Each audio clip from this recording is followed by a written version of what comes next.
Pokemon Creepypasta, Cubone's Tears. Pokemon Yellow uses my favorite Gen 1 game. Well, I guess you could say that from just about anyone, not including the remakes, of course. About a year ago, there was an incident involving me and a Pokemon Yellow cartridge that I'm still mentally recovering from. So this starts around the time Let's Go Pikachu and Let's Go Eevee came out on the Switch. I was very rare to do this, but I don't normally buy Switch games due to the $6 price tag they come with. I did buy one, but due to a shipment error, my copy was delayed for another week. I decided to go through my basement and to look at my old stuff to see if I could find something to keep my mind off waiting for the new game. Found my Nintendo 64 in one box with a fine layer of dust covering it, along with Pokemon Stadium 1 and 2. Do I still have any Gen 1 or Gen 2 Pokemon games? It's been nearly 20 years, so I don't remember exactly what I had. After about a half hour looking through boxes, I found my Game Boy Color, the purple looking one, and a couple of games I have received over Christmases, but no Pokemon games. Just as I was about to turn off the basement light, I saw something shining bright off the light. Went over to the box and found a Pokemon Yellow card sticking just out of view. Wait, why is it in this box? This is my game. Why was it in my parents' box, not one of mine? I wanted to play it, so I grabbed the Game Boy Color, looked for any problems with it from the outside, and took it upstairs with a copy of Pokemon Yellow along with the other games that I found. I got upstairs and turned on the GBC, and I got nothing. Of course, the batteries. There was no way the batteries would last over almost 20 years. Replacing the batteries, I found the GBC would turn on, so I put the Pokemon Yellow cartridge in the Game Boy and started it up. But it froze after the Game Freak logo, so I took it out and blew on it. That was a mistake. It seems like the years were not too kind to the small cartridge, and the back and the front separated from each other. I managed to catch most of the inside before it hit the floor, with the exception of the internal battery and the back of the cartridge. The cartridge and its contents crashed to the floor with a thump. So believe it or not, I wasn't freaked out. I took a Ziploc bag and placed all the contents of the game inside, along with the outside pieces. I called the local game store and they said it would be a simple fix. They were willing to fix it for just $15. Seemed like a pretty reasonable price considering how expensive even a used copy of Pokemon Yellow is now. Now when I say local, it's not in my town, but it's not walkable distance, nor do I drive or own any transportation to get myself there. So I go over the order to send it via the mail. Luckily, even though it is a Friday, the game store is open on weekends just not as long as it would be during the week. So I sent out hoping to have my game back in the middle of next week and had some weekend plans I had to focus on anyway. So I focused on those instead of worrying about the cartridge. So the weekend came and went without me thinking much about the cartridge. Monday after I got to work, I found the package I sent the game cartridge in. Quickly opened it up and the game was repaired. Nothing too odd, but no note and no call from the shop saying it was done or it was sent out. I set my stuff down in the kitchen and walked upstairs and began to play the new repaired Pokemon Yellow cartridge. I must have played it quite a bit because I was in Elite Four in less than 3 days. No issues at all with the repaired cartridge. Pretty standard team going into the Elite Four. Pikachu, Blastoise, Charizard, Venusaur, Butterfree, and Hypno. Blastoise has Ice Beam to deal with Lance's Dragon types. I never understood why, but he always seemed harder than the champion. Regardless, I dealt with the Elite Four and the champion with Pokemon that were ready to deal with each Pokemon individually. Credits rolled as normal. The next step was dealing with the Pokédex, which I plan to do using the trainer encounter glitch and just general catching Pokemon. The light on my Game Boy Color seemed dim, so I decided to stop playing for a few hours and come back and change the batteries and start playing it again. After eating and taking a few hours away from the game, I decided to make some headway toward completing that Pokédex using the in-game methods. Maybe if I didn't play the cartridge again, I would still love Pokemon Yellow. For those who have never played the game, normally you end up at the same place as if you played the game from the beginning in your room after you beat the Elite Four and Champion.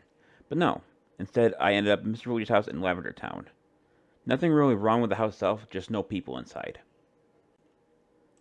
I walked out the front door and the Lavender Town theme started playing. I decided to look around and check out the houses, but I couldn't. No doors in any of them. The exits were blocked off too, or just not there. I couldn't really tell you which. I went back to Mr. Fuji's house, but there was still no one or nothing to interact with. Only one place left to go that was open, the Pokemon Tower. Something was keeping me going, not stopping me from playing the game, so I walked in. All NPCs were gone, including the girl behind the counter. I walked up the stairs, and after a few steps, there was a black screen. After a few more seconds, the screen faded black in. The stairs I walked up were gone. Weird. So I kept going. Wait a minute. What about my Pokemon? Knowing that under normal gameplay I might have to deal with Marowak again, I decided to check my inventory. Nothing in the items. The trainer card was normal. The only thing was different with my party Pokemon. Pikachu, but no other Pokemon. So even if I wanted to fly anywhere else, I just couldn't even if I wanted to. Pikachu's level 63, just when I fought the Elite Four and Champion. The moves were different though. Thunderbolt, Thunder Wave, Agility, Light Screen. Full HP, no status conditions. So I have little to no chance if I was to encounter Marowak. There must be also a reason why Pikachu is not following me. I kept pressing on. Unfortunately, every floor kept disappearing until I reached the second to last floor. No music whatsoever or wild encounters. At this point, the game got darker, so even if you played without a light source, you couldn't see much of anything. I looked around, but nothing on the floor changed with the exception of the last stairwell being cut off by several placed gravestones. As I walked back, I found a hole of a couple squares wide. I was barely able to walk past it due to the floor layout. I heard something in this game I've never heard up to this point. A very low cry, something you wouldn't normally hear if the music was playing. I looked around and found a sprite hiding in one of the corners of the floor near the stairs where it used to be. I talked to it. Cubone. ... The sprite pushed my character head in the direction of the hole I saw earlier. I followed in that direction that it ran off in.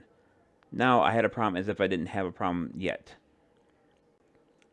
The hole was the same size, but now more gravestones had cut off the path I passed by before. If I wanted to proceed past the hole, it was quite obvious at the point it was a grave. I had no choice but to walk near it.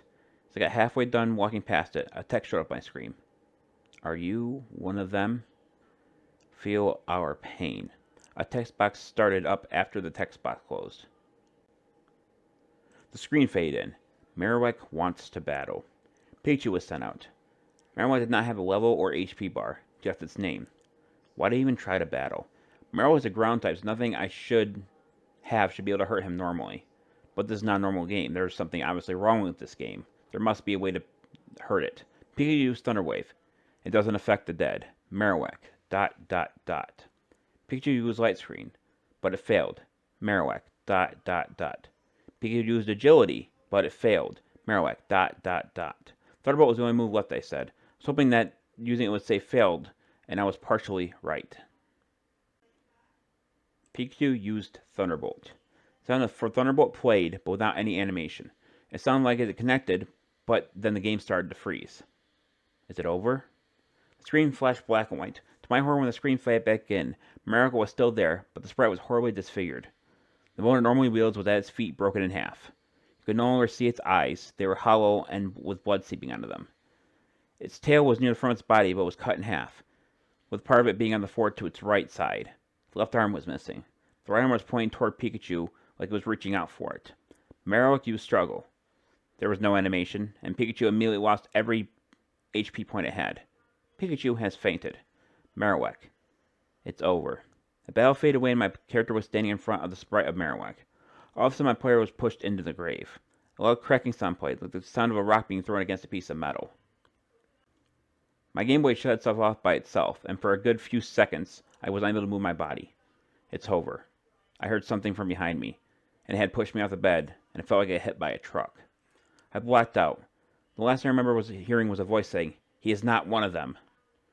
I woke up in the hospital bed after the fall. Where am I? At the hospital, kid. I took around and see a doctor and my mother staying on opposite sides of the bed. Mother, you had a nasty fall off your bed, sweetie. Yes, so much so that your left arm was fractured, said the doctor. I looked down. My left arm was in a cast. I must not feeling any pain due to the medication. I brought your cell phone and Game Boy. I saw you playing at one point. You might be here for a few days, my mom said. Mom handed me my things, including the Game Boy and several games she had found in my room. Hey, Mom, was there a Pokemon cartridge in the Game Boy when you found it? No, I don't think I've ever seen you play a Pokemon game in that for a long time. Huh? Let's let him relax for a bit. He'll be fine, said the doctor. My mom and my doctor walked out of my room. The cartridge is gone, I thought. It was probably for the best. I don't think I'd ever pick it up and play it again. But where did it go? Mom said she never saw me play it at all, even though I was playing it for almost 3 days straight. I decided to call the game store. I gave my name and asked them how to repair the game. The statement they made gave me a bit of confusion. We're still waiting on the cartridge to be sent to us. We don't know what you're talking about. I quickly ended the call in shock. This is very weird. If they didn't get the game, they never repaired it, and my mom never saw me play the game at all, then what actually happened? I never figured out where the game went. Was it repaired by someone and sent back to me? Or was the game itself even real? I decided to go to bed feeling exhausted from the horror ordeal. There's one last thing that I heard right before I closed my eyes. It was a very faint voice, but I could hear it say, Mama says she is sorry.